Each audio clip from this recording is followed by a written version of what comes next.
కాకినాడ సీపోరస్ వెలుగులో మీ సేవ ఒక దీపదానం.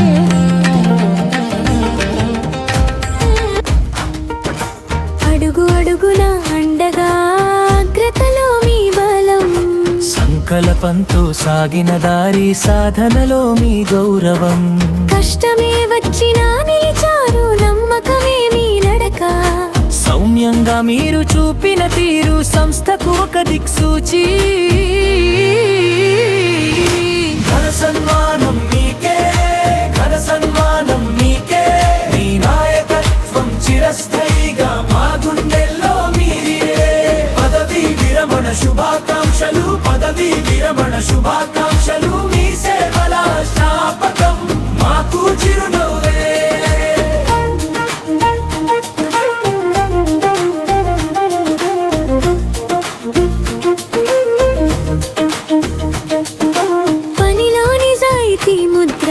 ప్రతి నిర్ణయంలో ధైర్యం.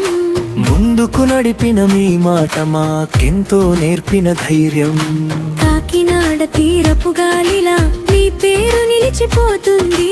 మీ కృషి వేసిన పునాది మీద రేపటి వెలుగు పులకిస్తుంది. మనసులో మీకే స్థానం, మరిచిపోని మీ మానం. వందనాల పూలహారం మీ ముందరే మా గానం. ఘన సన్మానం నీకే, ఘన సన్మానం నీకే. మీ నాయకత్వం చిరస్థాయిగా మా గుండెల్లో మీరే. పదవీ విరమణ శుభాకాంక్షలు, పదవీ. ఏమన్నో తెలీదు, ఈ అంత మిక్స్డ్ ఫీలింగ్ అనమాట. రిటైర్మెంట్ అనేది ప్రతి వాడికి రావాలి, తప్పదు, ఎప్పుడప్పుడు వస్తుంది. ఇది తనంతటా అది వస్తుందా లేకపోతే మనం తెచ్చుకుంటాం అన్నది కూడా కొంత మన మీద ఆధారపడి ఉంటుంది. సో నేను రిటైర్మెంట్ కావాలనుకున్నా కానీ రాలే నాకు. అప్పుడే 4-5 సంవత్సరాల నుంచి రిటైర్మెంట్ అడుగుతున్నా కానీ స్లోగా ఫైనల్గా ఇప్పటికి సార్ అగ్రీ అయ్యారు. నేనేంటంటే సార్కి వదిలేసాను ఆ డెసిషన్ని. మీరు అగ్రీ అయినప్పుడు వెళ్తానని చెప్పి. సో అది ఇంకా కంటిన్యూ అయిపోతాం. ఫైనల్గా మొన్న ఏం చేశానంటే సార్ ఎలా కాదు నేను తీసేసుకుంటానని చెప్పి ఇప్పుడు వచ్చిన తర్వాత ఇప్పుడు కొత్త ప్రాసెస్ స్టార్ట్ అయ్యి లక్కీగా నాగేంద్ర గారు రీప్లేస్మెంట్గా దొరకటం. సో ఇది పూర్తయింది. బట్ జర్నీ స్టార్టింగ్ ఎట్లాగా జరిగిందంటే ఒక డ్రామాటిక్గా జరిగింది. నేను కాకినాడ సీపోర్ట్స్ జాయిన్ అవ్వటం అనేది అంత సీరియస్గా లేదు నాకు ఎక్కడ అన్నది. నేను అప్పటికే ఒక 13 ఏళ్ళు వైజాగ్ స్టీల్ ప్లాంట్లో, తర్వాత ఒక 7 సంవత్సరాలు ఆర్సిలర్ మిట్టల్ ఇండోనేషియాలో పనిచేసి వెనక్కి వచ్చేసిన తర్వాత కొంచెం ఏదో డాలర్స్ అవి సంపాదించాం కదా, అవి పెట్టి కొంచెం ఈ ల్యాండ్స్ కొందామని చెప్పి ల్యాండ్స్ సామర్లకోట పెద్దాపురం దగ్గర హైవే మీద కొంచెం మంచి ల్యాండ్స్ అవి దొరికితే కొన్న తర్వాత అన్నారు కొంచెం జాగ్రత్త, ఈ ల్యాండ్స్ని చూసుకోవాలంటే మరి చూసుకోవాలంటే కాకినాడలో ఏదైనా ఉద్యోగం దొరికితే బాగుండు అని అనుకుంటే వైజాగ్ నుంచి నా ఫ్రెండ్స్ ఏం చెప్పారంటే కాకినాడలో ప్రైవేట్ పోర్ట్ ఉంది ఆల్రెడీ, కాకినాడ సీ పోర్ట్స్ అని. అక్కడ అది అప్రోచ్ అవ్వండి, మీరు లైఫ్ అంతా పోర్ట్ ఆపరేషన్స్లో ఉన్నారు కదా అని అంటే నేను ఎవరిని కాంటాక్ట్ చేయాలంటే నెంబర్ మీకు ఇస్తానన్నారు. తర్వాత ఏం పంపించారంటే ఒక ల్యాండ్ లైన్ నెంబర్ పంపించారు నాకు.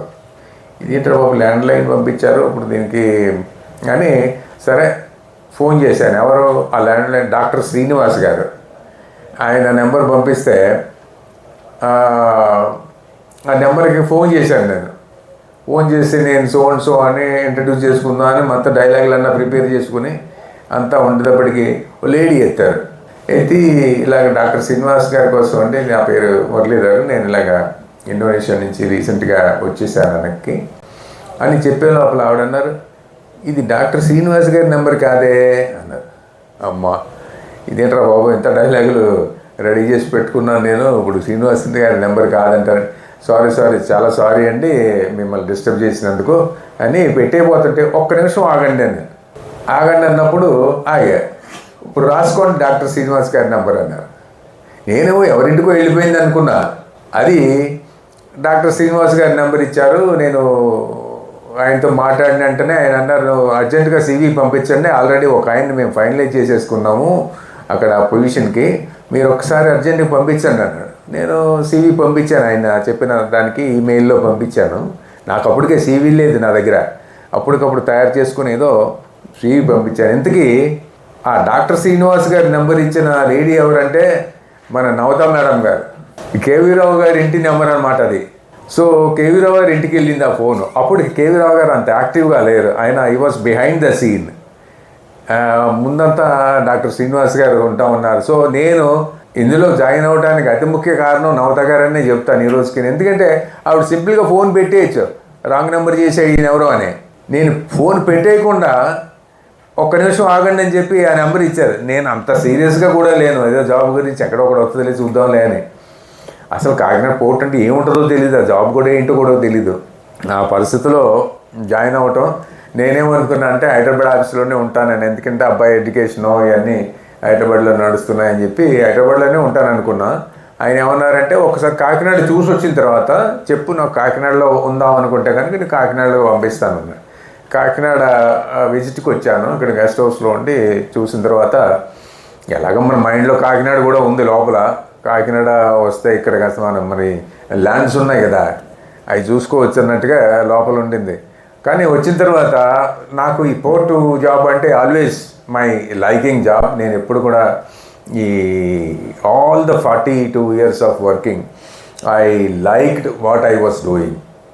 ఎప్పుడు నేను లైక్ చేస్తూ ఉన్నాను, అందుకే ఎప్పుడు హ్యాపీగా పని చేసుకోవటం అలాగా అయిపోయింది. ఇక్కడ మన కొలీగ్స్లో కూడా చాలామంది అంటే సీనియర్స్ నలుగురు ఉన్నారు నాకన్నా ముందు నుంచి ఉన్నవాళ్ళు.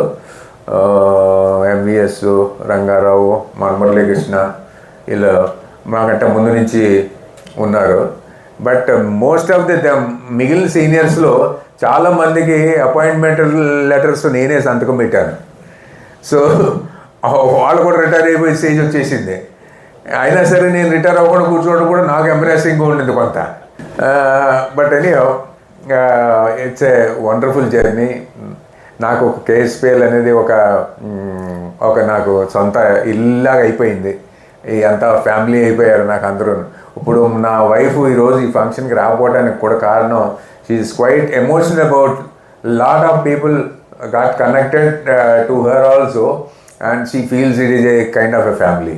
సో డిఫరెంట్ స్టేజెస్లో మనం చాలా మంచి పనులు చేసామని అనుకుంటాను. నేను ఎంప్లాయీస్ కూడా అది చెప్తాను, ఏ రోజు కూడా వర్క్ చేసి ఇంటికి వెళ్ళేటప్పుడు నేను తీసుకున్న జీతం కన్నా కొంచెం ఎక్కువే కాంట్రిబ్యూట్ చేశాను ఈ కంపెనీకి అన్న సాటిస్ఫాక్షన్ తోటి ఇంటికి వెళ్తే మీకు ఏ అప్పు ఉండదు. మీరే ఎక్కువ కాంట్రిబ్యూట్ చేస్తారు మీకు వచ్చే జీతం కంటే. ఆ సాటిస్ఫాక్షన్ తోటి ఇంటికి వెళ్తే మనకి మనసు ప్రశాంతంగా ఉంటుంది. అదే సాటిస్ఫాక్షన్, అంతే. ఇంకంతకన్నా ఏమి ఎక్స్పెక్ట్ చేయొద్దని ఆ రకంగా నేను చేసుకొచ్చాను. అది నాకు it is given me immense satisfaction.